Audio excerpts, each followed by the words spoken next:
Live from clickorlando.com, News 6 Plus, and WKMG. We're getting results in your neighborhood now at 6:30 p.m. Speed in Eustis in a school zone, you're probably going to get a ticket.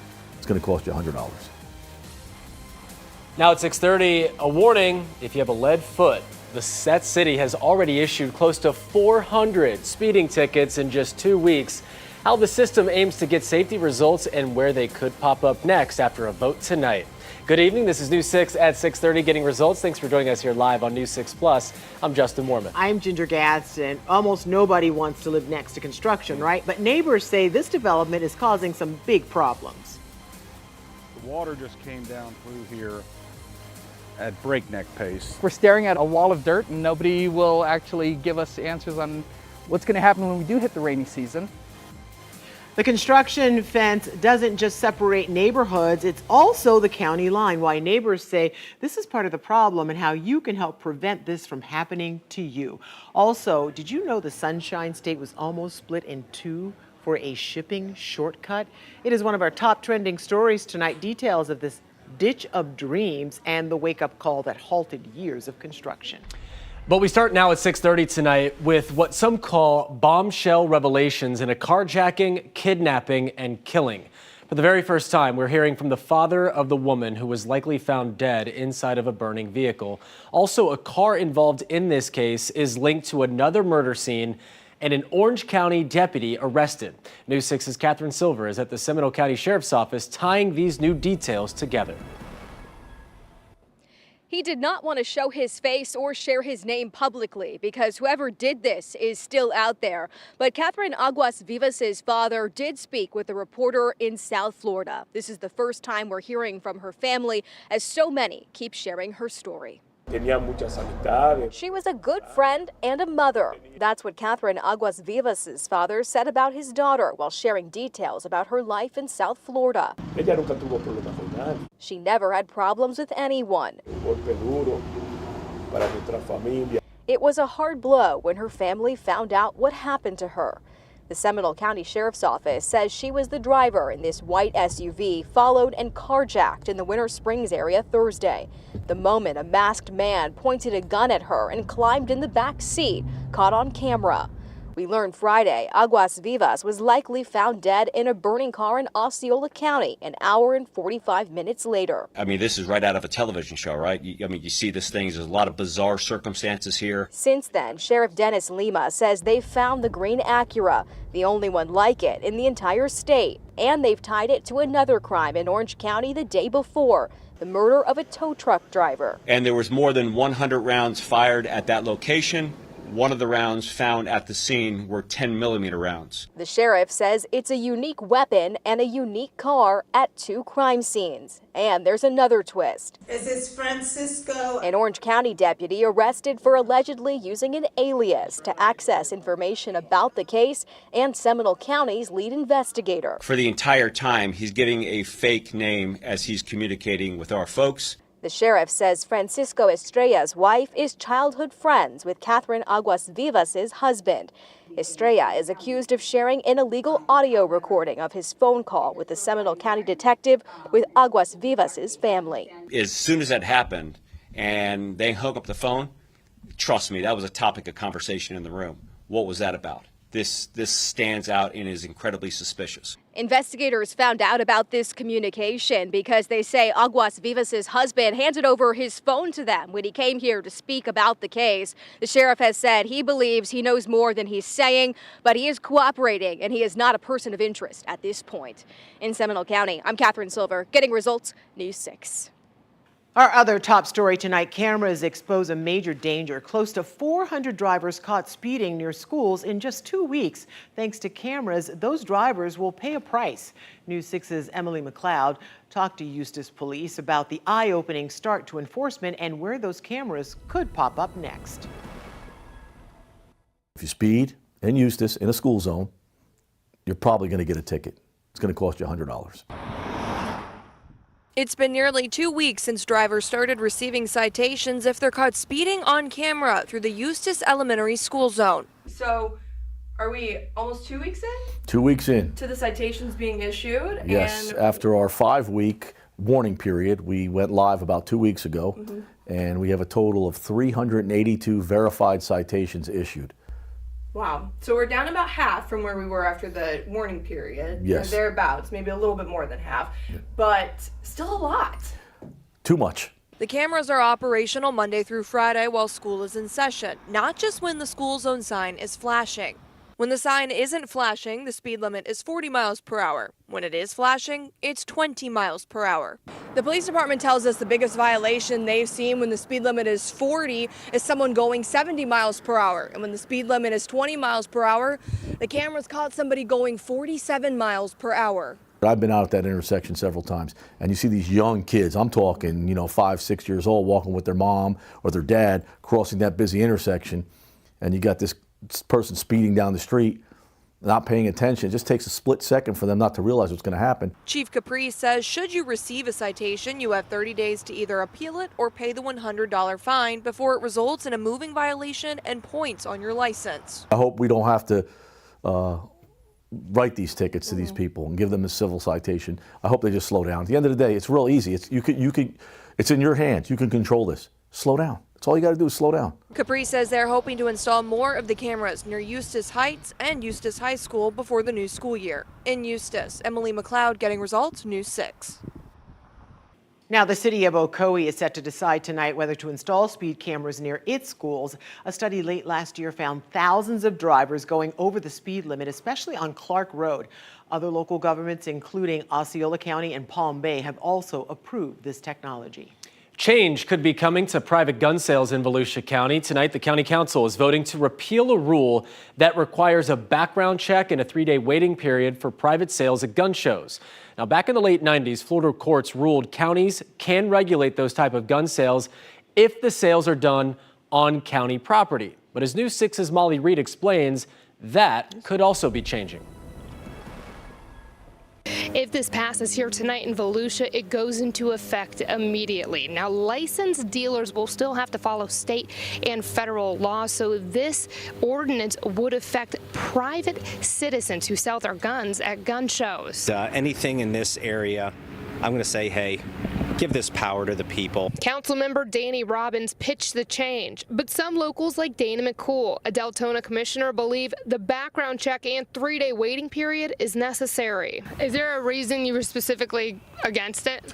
Well, it is, and I think that I shared the story. My mom purchased a gun and used it to kill herself. It was a permanent solution to a temporary situation. Now, currently, there are no state or federal laws directed towards these specific types of sales. Some legislators even call it a loophole. But just last week, the Department of Justice filed to close this gun show loophole across the U.S., requiring these types of background checks. That could take up to 30 days to take effect, potentially reversing this ordinance here in Volusia if it passes tonight. At least for the now, about a month or so, people are going to have the ability to purchase their firearms in those public spots. Robbins believes it's still worth pushing for the change in Volusia, with several top Republican lawmakers vowing to file a resolution to overturn the federal change. All these other bans by these agencies and not by Congress, you're going to see them go by the wayside. You hope it sticks, though. I hope that it sticks on a federal level, because I think that what we're doing is we're recognizing that things are not the same they were when our Constitution was written. Again, this vote is happening here tonight. It passed unanimously at its first reading. In DeLand, Volusia County, and Molly Reed, Getting Results, News 6. Well, hurricane season's just a month and a half away. Well, snuck up on us, right? And that has led to one of the top stories trending tonight on clickorlando.com. This one has so many of folks clicking and sharing. And for good reason, too. Interest in hurricane season is always high, but earlier this month, renowned hurricane researcher Dr. Phil Klotzbach's forecast was an eye-opener, a scary one. He issued the highest early season forecast his team at Colorado State University has ever put out. They are calling for 23 named storms, with 11 becoming hurricanes and 5 reaching major hurricane status. Another forecaster, AccuWeather, predicts a, quote, explosive 2024 hurricane season. No one wants to hear any of that. Yeah, so tonight's top trending story, though, sounds like it might bring some good news. The headline: here are 3 things that could make the 2024 hurricane season less explosive than predicted. Meteorologist Jonathan Kegas pinned that article. He just happens to be filling in for Tom Sorrells tonight. Yeah. So, Jonathan, I know that you still think that we're in for a very active hurricane season. Yes. And it only takes one storm. That's correct. For it to be devastating. Let's just talk about Andrew, but let's not. So, potentially, why could the season end up a little bit quieter than those forecasts? Okay, so yeah, it could be a little bit of a wish cast. So, but I always like to look for the limiting factors here. Of course, on paper, it looks like a good, like it's going to be active. I'm going to use a sports analogy. Last year, Boston Bruins and hockey, buzzsaw, President's Trophy, record-breaking season. Then the Florida Panthers come along as the 8th seed and then knock them off. Okay, so it happens. So the same kind of deal with the weather, and that's what we're going to talk about here. So limiting factor number 1, of course, we always talk about the Saharan dust. Now, there's a prolific dust outbreak impacting Europe. You see all that gray and brown on your screen right there. It's also impacting the Canary Islands. If we were to get the active monsoon season going in Africa, now that obviously spits out more storms off of the African continent, but could also bring more dust across the main development region. So that is one of the things that could limit it. We would love to see a lot of dust get ingested. It does not slow down the season. It does not shut down the season completely, but it does have the opportunity, again, to mess with storms on an individual basis. Now, the second thing, sea surface temperature anomalies. You see all this red there in between where you see San Juan on the map and then the African continent. Temperatures are way above normal. Okay, that's bad. So why am I saying that could be a good thing? The one thing that happens with these systems as they roll off of Africa, if they get strong really, really fast, they have a higher tendency to curve and miss the Caribbean and then stay fish storms out into the middle of the Atlantic. Now, there are exceptions to the rule. Of course, that exception that I'm going to bring up is Irma that affected Florida. It got really strong really fast and kept on making a beeline to the west. Bermuda High just was a big bully that year and kept on pushing it west and pushing it west. The other thing here, I'm going to stay on this graphic, is you see all that blue showing up? Those are sea surface temperature anomalies below normal. That's going to equate to a difference in temperature, and pressure in the atmosphere as well. When you have that, that also helps to induce a little bit of wind shear. Tropical systems do not like wind shear. Now La Nina coming our way in 2024. Oh my gosh. That's the big thing. That's the reason why these super active forecasts, and you see that little bit of blue in the left side of your screen, that's the Nino 3.4 region as we always forecast. So El Nino is going away. So the reason why these crazy forecasts are coming out, and rightfully so, is the La Nina is coming through. But what La Nina does, it typically reduces the wind shear in the Atlantic. If that difference in temperature can continue to happen in the sea surface temperature anomaly right there, we might be able to induce more wind shear than is currently expected from La Nina. So I'm telling you, there's a chance. Thank you for that. Because it's a lot. Because so many people saw that prediction. And that prediction was heavy. And I think a lot of people were just like, oh my gosh, we are in for it this year. I mean, how did you take that information? It's on a personal note. Well, the other thing too is on that note is Dr. Phil's forecast came in. It's below model guidance, so like he's being conservative as well. The models are going nuts with the predictions here, so that's why I'm always trying to look for the limiting factor. As a meteorologist, and really as anything, you have to look at the full story. Sure. And again, on paper, it looks like it's going to be a crazy year, and it probably will be. La Nina also tends to bring the more impactful tracks as well. They get them further to the west. So we have all that right up on clickorlando.com too about what happens from a strong El Nino transition to a La Nina. Remember, just because you don't get hit doesn't mean it's not going to be an active season. It's that thing. People were like last year, they were wrong. They said it was going to be active and it wasn't. No, it was. Yeah. Thankfully, they just really didn't impact land. Again, with the exception of Florida, Idalia did come ashore. Yeah, that whole explanation took me on a roller coaster of emotions because it sounds like, oh, this is great, and then there's something else. It's like that's not going to make it so great, but it's kind of tempered. So you can use all the sports analogies you want as long as we won't penalize you for that, as long as it's going to make us look a little and feel a little bit better. It makes me feel better. Yeah. I just want everybody to know we always look at it with sound science and meteorology here at News 6. We're not going to scare you. We're not going to have those crazy explosive headlines. We're going to break it down scientifically. We got you covered, and we're just going to keep on praying for fish storms. Yeah. Shout out to Jonathan. Shout out to Jonathan's brain, too. Appreciate that. A little tired. Thanks, man. All right. Our second top trending story, this Florida city ranks as the #1 small coastal town in the U.S. It is USA Today's annual ranking of best coastal towns. The top 5 included Pismo Beach, that's in California, and Gulf Shores, Alabama. Love that beach. Yeah, but do you really? I do. Okay, I haven't been. Gulf Shores. But 2 Florida cities made the list. Probably no surprise. One of them is Key West, coming in at number 3. The island destination includes the sunset at world-famous Mallory Square, Ernest Hemingway's 6-toed cats, and a food and bar scene, of course. We'll just leave it at food and bar scene. You should lead with that. They got that, that's for sure. But number 1 may surprise you, and it's the closest small coastal town to Orlando. Talking about Stewart. It is only about a 2-hour drive from the city beautiful. Brightline recently announced they're adding downtown Stewart as a stop between Orlando and Miami and the Orlando station. Stewart is known as the sailfish capital of the world, some great fishing there, and America's happiest seaside town. That's according to Visit Florida. Okay. Have you been to Stewart?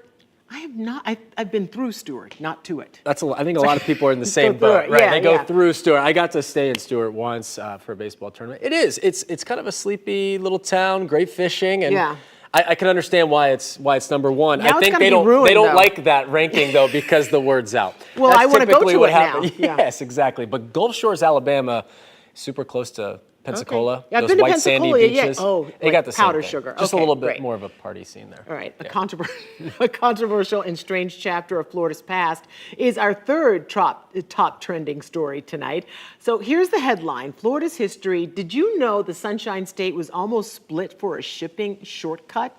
Well, that happens to be true. ClickOrlando.com digital journalist Jacob Langston did some digging into this enormous and environmentally potentially disastrous project.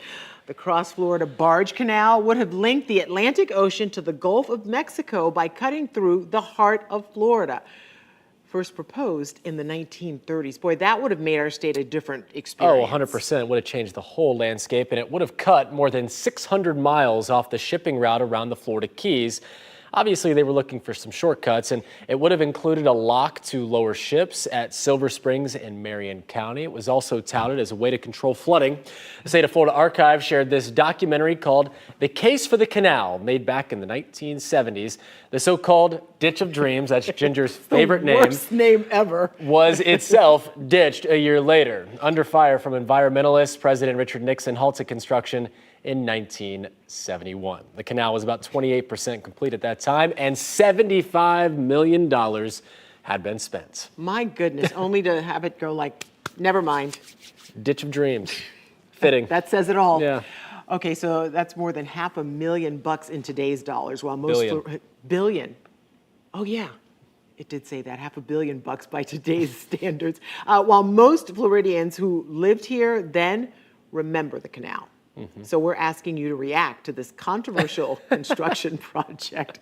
I think we know what you're going to say. Tonight's News 6 at 6:30 question of the day. Did you know about this piece of Florida history? Weigh in at clickorlando.com/react. Click yes or no. Right now, the no's are winning 58% to 42%. Close to 130 of you have already voted so far. Again, make your voice heard at clickorlando.com/react. Nice to know I'm not alone, not knowing or not ever having heard about this project. I had never heard of that as well. And if you have your phone handy, just open up the camera app, scan the QR code on your screen. That link will take you to the poll. We're going to have those results tomorrow night right here at 6:30. And speaking of results, last night at 6:30, we asked whether you're planning to catch the Orlando Magic playoff games. That bandwagon is full. The overwhelming answer is yes. 94% of those who weighed in voted yes. You can weigh in every night at clickorlando.com/react. You can also find more polls inside Jonathan's hurricane season story on the homepage of clickorlando.com. Lots of good stuff. Another story trending tonight has NASA weighing in. Did a hunk of metal that pierced through a Florida home come crashing down from the space station? NASA reveals the truth about the space junk, and you'll hear from the man inside the home when it hit a little later on News 6 at 6:30. Also, breaking ground to get results. The project kicked off today that could bring some relief to our affordable housing crisis. But first, frustrated neighbors say a boomtown development is doing more than building new homes. It's also flooding theirs. News 6 investigates how a county boundary may have played a role in what you can do to help protect your property. That's next. You're watching News 6 at 6:30 live on News 6 Plus. We're getting results in Altamont Springs, Montverde, and all of Central Florida. We'll be right back. Brought to you by your local Toyota dealers. Toyota, let's go places.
Now at 6:30, they say their worst fears came true. Water gushing in from a construction site next door. People who live in this Osceola County neighborhood say they weren't even told about the project. Because even though the development is just feet away, it's technically in another county.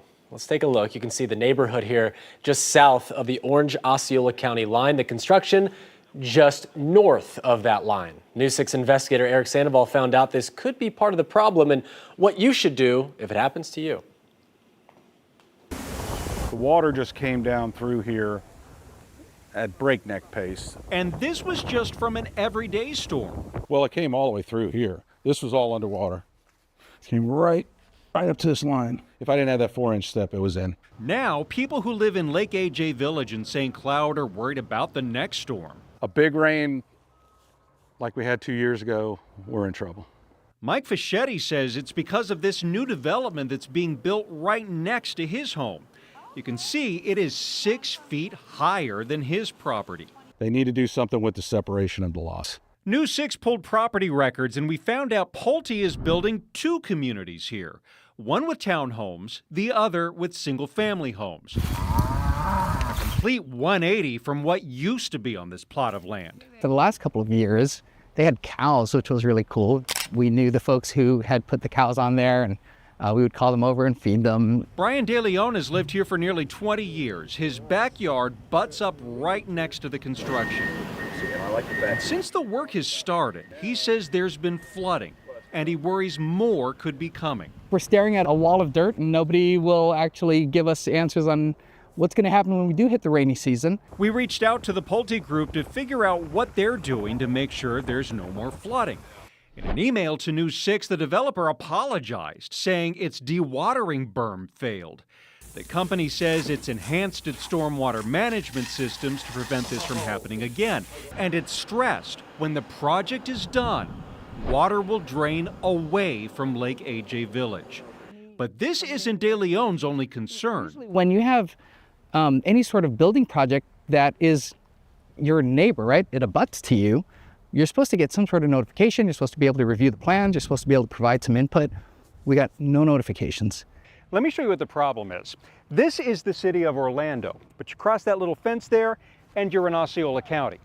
Osceola County's not talking to Orlando, and Orlando's not talking to Osceola County. So what can we do about this? Well, we took that question to a state legislator. If this was a mile north and they were doing this development, all the neighbors would have been notified. State Representative Tom Keene represents part of Orange and Osceola counties. The only thing I can do, and I was called out here by the residents, is to make sure that the parties are talking to each other. You're the convener. If that's your word. You're going to convene everybody and get them talking. Well, we're going to make sure that people are talking. The city of Orlando says it is now working with Osceola County, the South Florida Water Management District, and the developer. In a statement to News 6, the city says the flooding issues are being caused by the dewatering operation and groundwater at the site. The city says crews are working to change this process and resubmit the permit. In Osceola County, Eric Sandoval, Getting Results, News 6. It's incredible, though. Just that county boundary and the lack of communication between the two. That's like us standing in two separate counties right here. Crazy. Well, News 6 called and emailed South Florida Water Management District, but we have not heard back just yet. Osceola County says ultimately it has no control over development that is not in its jurisdiction. A spokesperson says staff have tried to be a voice for the community and to get the right folks to the table to have a discussion about resident concerns. The city of Orlando is getting results when it comes to finding a solution to the affordable housing crisis. Yeah, earlier today, leaders broke ground on a new development on West Colonial Drive. News 6's Mark Lehman was there. The beginning of another step in addressing Orlando's affordable housing crisis, one of the biggest needs in Central Florida, as roughly 1,000 people move here every week. We need housing at every level. We're at a housing deficit, but especially at the lower ends of the scale. Mayor Buddy Dyer joining Lincoln Avenue communities to mark the start of construction on what's called 52 at Park Apartments. But it took a lot of partnership, both from the local level, the state level, and then, of course, their financing partners. The 300-unit complex is being built on West Colonial Drive near John Young Parkway. The developer saying it will bring a vibrant and modern living experience with a mix of 4- and 3-story buildings. We have a beautiful clubhouse that overlooks a pool with a playground and green space surrounding the pool. We want it to feel just like a new market rate community. When it comes to the qualifications for this new complex, families can't make more than 60% of the area median income. Once that's met, they could be eligible for a 1-bedroom unit for as low as $900 a month or a 4-bedroom for $1,400 a month. In another cost-saving measure, 52 at Park will be built with a solar array to offset electricity usage for the community. We're not billing any of that back to residents. Our hope is that they really have zero to a very minimal electric bill. The project getting off the ground through $45 million in low-income housing tax credit and $3 million waived in impact fees. The first units are expected to be finished next summer, with the complex completed by the end of 2025. In Orlando, Mark Lehman, Getting Results, News 6. All right. Meteorologist Jonathan Kegas joins us now. And I noticed in the mornings when I walk the dog, it has been a little bit cooler, but then later on in the day, not so much. It's perfect, right? I will say, though, going on a walk last night was awesome. But it's the lack of humidity that we have right now. It is, exactly. So it gets hot during the day because the sun's shining, blah, blah, blah. It's right. But it's that dry humidity, heat. Yeah, it's nice. Right? Yeah. I don't want to say Las Vegas or Southern California. You know what else is dry heat? An oven. Nobody wants that. That is true. Still get burned. Unfortunately, we're going to get just that, especially as we get over the next few days. But we are going to get a little bit of extra humidity as well. It's not going to be the crazy mid-summertime humidity by the time we get into the latter stages of this week or the weekend. But nonetheless, you're going to notice the uptick in humidity slowly but surely. The mornings won't be as cool. The evenings won't be as cool. But still, not oppressive by any means. Here's a live look outside in downtown Orlando with our Light Orlando delivering Hope Skycam. Just a few wispy clouds out there right now. Back to the upper 70s. The breeze out of the east at about 10 to 15 miles an hour. Nice and refreshing for us. Over the next couple of hours, just a few clouds coming in overnight. Those, again, are those higher thin clouds. 5, 6 o'clock tomorrow morning, we are dry. Don't be surprised if you do see a few extra clouds in the mix. And then as we get into the afternoon, look at this. There's 4 o'clock, more sunshine coming our way. That is going to help to push our temperatures back into the upper 80s. We're going to add a couple of extra degrees on top of where we were today, and then continuing to go forward even more for the weekend. For that, here's a look at your pinpoint, accurate forecast. Your forecast is sponsored by Florida Lottery. Temperatures back to the upper 80s tomorrow. By lunchtime, we're in the lower 80s, 87 degrees by 4. Back to the upper 70s by 8. Again, another very gorgeous afternoon, albeit a little bit hotter. Still, though, not crazy humid. Again, tomorrow we're going to add a couple of extra degrees on top of where we were today. That'll put us in the upper 80s. But by the weekend, we're going to be nearing record high temperatures. Most of us get back into the low to mid 90s. Next shot of rain doesn't come our way until early next week. It's the big system out west. A lot of severe weather with this one toward Minnesota, especially Iowa and Wisconsin. You see all the brighter colors here. Those are the higher cloud tops, the more intense thunderstorms. Out ahead of that system, though, we are warming things up, and we are quiet as a result. And actually, one of our quietest stretches we have seen in a very long time. Currently, we've had 5 dry days without any trace of rainfall at the Orlando International Airport. The next 5 are expected to be on the drier side. So we're going to have to go way back into the fall region, October 14th to the October 24th area. That's going to be an 11-day stretch, the last time that we saw a trace of rain, or less than that, I should say. So it's been a while since we've been this dry. 91 degrees on Thursday, 92 on Friday. We are getting back to the low to mid 90s over to the weekend. Next shot of rain, which will likely end that stretch, is going to be on Monday, guys. It's coming for us. 93. Jonathan, It's thank here. you. Yeah. Well, when it slammed through the roof of a home in South Florida, the man who lives there suspected from the start it was space junk. Well, tonight NASA is finally weighing in. What the space agency just revealed about where that hunk of metal came from and how it apparently happened, the details, and hear from the homeowner who was inside when News 6 at 6:30 continues.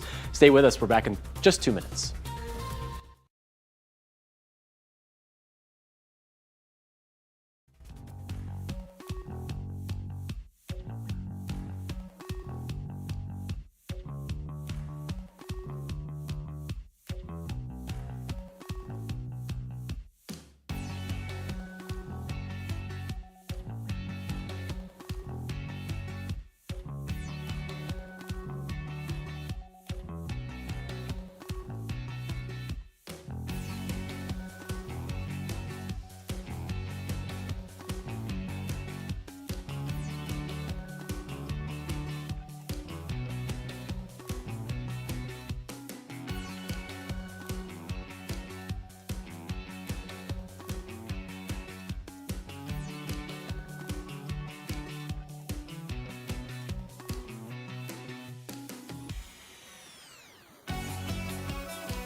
Well, NASA confirms a chunk of metal that slammed into a Florida home came from the International Space Station. That's the nuts. 2-pound metal object was part of a space station cargo pallet jettisoned in March of 2021. There it is. NASA expected it to fully burn up as it entered Earth's atmosphere 3 years later. Yeah, but this one small piece didn't get the message about that, tearing through the home in Naples, taking its owner by surprise. I was completely in disbelief. What are the chances to something landing on my house with such force to cause so much damage? And totally, I'm super grateful that nobody got hurt.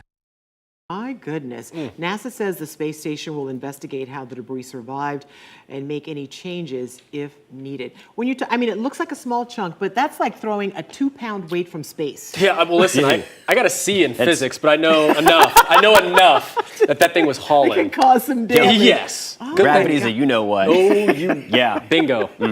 Family show, guys. Absolutely. Hey, thank you so much for watching News 6 at 6:30. Stream News 6 online anytime on our News 6 Plus Smart TV app. We break news on clickorlando.com. See you back here tonight at 11.